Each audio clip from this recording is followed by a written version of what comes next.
અને આજે તો કોલેજના છોકરા છોકરીઓ માય કાંગલો, બટન ખુલ્લા, પાસળીઓ દેખાતી હોય, પેન્ટ આટલે પહેરે હો, લો વેસ્ટ. હાલા તારે વેસ્ટ જ ક્યાં છે? અને પછી કૂતરું પાછળ પડે ને તો કે લે કડી જા, દોડી ના કે.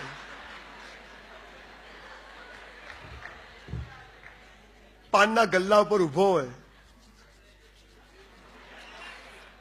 દેશ માટે કંઈક કરવું છે.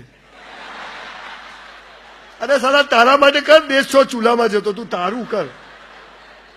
ખાલી ખાલી સપનાઓ, ખાલી ખાલી વાતો. નરેન્દ્રભાઈ આવી ગયા, તું આવી જા, એ તો છો આયા.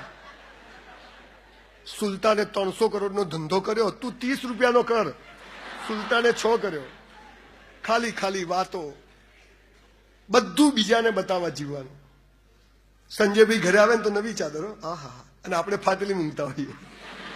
સંજયભાઈ ઘરે આવે તો નવા કપ રકાવી, બોન ચાઇના, અને આપણે કાનો તૂટેલો હોય ને રકાવીમાં પીતા હોય. ઘરમાં જૂના કપડા, તમે જોજો તમારા પપ્પા મમ્મી બધા ઘરમાં, પપ્પાને તો ગંજીમાંથી શ્રીલંકા નકશો દેખાતો હોય, મમ્મી હોય તો પાછા ચણિયાનો છેડો લટકતો હોય. ઘરમાં કામવાળી કઈ ઘરવાળી કઈ ખબર જ ના પડે.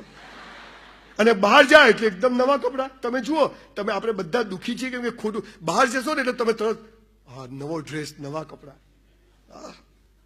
અને ઘરમાં આવે એટલે કલર ઉતરી ગયેલો હોય, બાયમાં અહીંયા કાણું પડી ગયું હોય, મોજામાંથી અંગૂઠો બહાર હોય. એટલા તમને ખબર છે આપણે ઘરમાં કેમ કંટાળી? ખરેખર ઘરમાં નવા કપડા પહેરવા જોઈએ. મારી વાઈફને કીધું ઘરમાં નવા કપડા પહેર. કેમ? મેં કીધું તું મને ગમવી જોઈએ, ગામને ગમવી જોઈએ. આ કરવાની જરૂર. જિંદગીને આપણે લોકો બીજાને બતાવવાનું જીવીએ છીએ.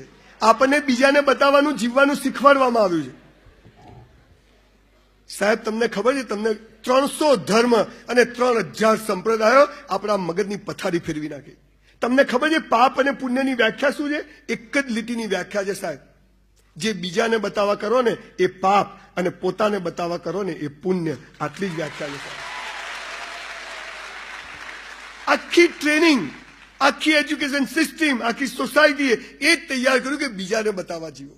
હા, મને ગમે છે હું નવા કપડાં પહેરું, ધેટ્સ ઓલ. પણ હું ઘરેથી નીકળું કોઈ શું કહેશે માટે હું નવા કપડાં પહેરું તો એ બેવકૂફી છે.